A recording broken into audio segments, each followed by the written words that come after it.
पंजाब के मशहूर सिंगर सिद्धू मूसेवाला के कत्ल के मामले में पुलिस लगातार तफ्तीश कर रही है, लेकिन आज हम आपको सिद्धू मूसेवाला के एक बेहद करीबी जो दोस्त हैं चेतन मिड्डा, उनसे आपको मिलवाते हैं।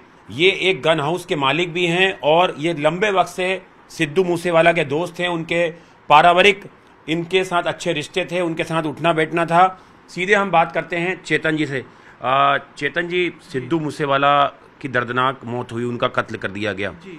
आप कैसे जानते थे सिद्धू मूसेवाला को? सर, सिद्धू मूसेवाला एक मतलब सेलिब्रिटी भी था और मतलब आप लगा लीजिए कि वो एक डाउन टू अर्थ मतलब बंदा था। तो मतलब मेरे को जो सिद्धू भाई से मुलाकात हुई तो वो वेपन के रिगार्डिंग हुई। जैसे उन्होंने जब उनका लाइसेंस बना था, मानसा डीसी साहब ने बनवाया था, जो लाइसेंस बनाया था, तो उसके रिगार्डिंग वो जब मेरे पास घर पे आए थे, वो उन्होंने कहा था कि मेरे को ये एक वेपन चाहिए और तब मेरी उनसे मुलाकात हुई। उसके बाद उनका आना जाना बढ़ गया, मेरा भी उनके घर जाना बढ़ गया। तो मतलब उनके फादर के साथ, उनके सिद्धू मूसेवाले के साथ तो मेरा बेहद करीबी वो मेरा रिश्ता हो गया। तो मतलब जैसे उन्होंने कोई वेपन लेना होता तो मेरे से सारा पूछ के ही करते थे जी। तो किस तरह के वेपन्स के शौकीन थे सिद्धू मूसेवाला? उनके पास अपने लाइसेंसिंग हथियार थे, क्योंकि सुरक्षा का भी मामला है और वो शौक भी रखते थे हथियारों का। तो किस तरह से आपको जो मुलाकात हुई तो क्या डिमांड थी उनकी? सर, उनका जो मेरे से मुलाकात हुई, उन्होंने कहा कि मेरे को ऐसा वो वेपन चाहिए जैसा वो ऐसा उनको वेपन पसंद था जो इंडिया में मिलता ही ना हो। और फिर उन्होंने ये अपना एक रिटायर्ड वो फौजी साहब थे, उनसे उन्होंने 45 बोर पिस्टल लिया, मेड इन इटाका का है 45 पिस्टल जो इनके पास था। ये न्यूयॉर्क की कंपनी है, यूएसए का पिस्टल है जो उनके पास जो इस टाइम काफी महंगा है ये सर, ये तकरीबन आप मान के चलिए ये 13-14 लाख के करीब आता है जो पिस्टल है इटाका का। और कौन से हथियार थे सिद्धू मूसेवाले के पास जो लाइसेंसिंग वो रखते थे अपने पास? सर, सिद्धू मूसेवाले के पास और पंप एक्शन होगी, ये 315 होगी, 315 बोर, ये उनको राइफल्स का बड़ा शौक था सिद्धू मूसे को। और जो उनके फादर के पास भी काफी वेपन्स हैं, मतलब उसके बाद अच्छी कलेक्शन थी वेपन्स की। और एक उनको मतलब लगा लो, और किसी का कम शौक हो हथियारों का, उनको ज्यादा शौक था। और लगा लो वो खुद भी जानते थे कि सेफ्टी कैसे की जाती है।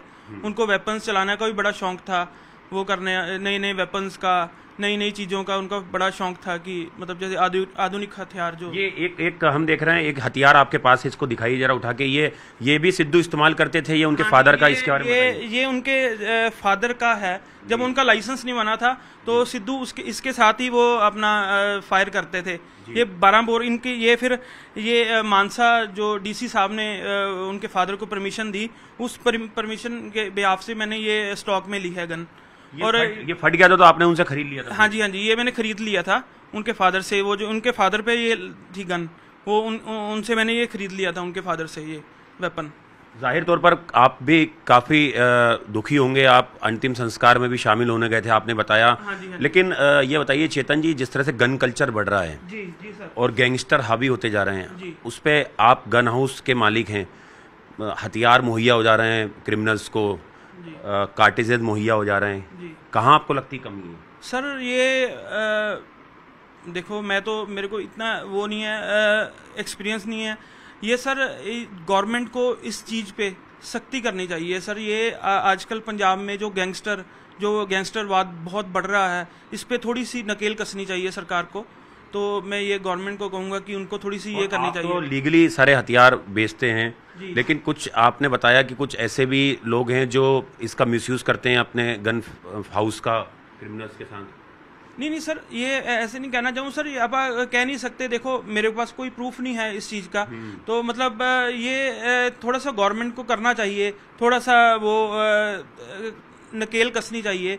ये जो ऐसे वेपन्स आ रहे हैं, ये कहाँ से आ रहे हैं, ये अपने हमने इंडिया अभी में। देखा आप अपनी वाइफ के साथ गए थे सिद्धू की हवेली पे जिसमें शिफ्ट होने वाले थे, जी आपने वीडियो दिखा है। हाँ जी जी किस और आपने वो भी तस्वीरें दिखाई जब सिद्धू ने पार्टी ज्वाइन करी थी, सिद्धू मूसेवाले ने कांग्रेस। हाँ जी। किस तरह से बातचीत का होता था, खुश मिजाज आदमी थे, हाँ जी। बड़े सेलिब्रिटी हैं आप, एक गन फैक्ट्री के ऑनर हैं। हाँ जी सर, ये मतलब बड़ा वो था जब उन्होंने कांग्रेस पार्टी ज्वाइन की थी। कांग्रेस पार्टी ज्वाइन करने से 2 दिन पहले हम इकट्ठे बैठे थे, तो उन्होंने कहा कि भाई अपना कि अब आप अपना काम कुम छोड़ के अब इधर ही रहना है, मतलब पूरा सपोर्ट करनी है। मैं कहा हाँ बिल्कुल भाई, पर देखो क्या पता होता है, देखो इतना मतलब अफसोस की बात है, एक मतलब मानसा को एक नई पहचान दी थी सिद्धू भाई ने। और कभी आपसे जिक्र करा सिद्धू ने कि कोई धमकी मिल रही है गैंगस्टरों से उनको, और उनको थ्रेट मिल रही है कभी?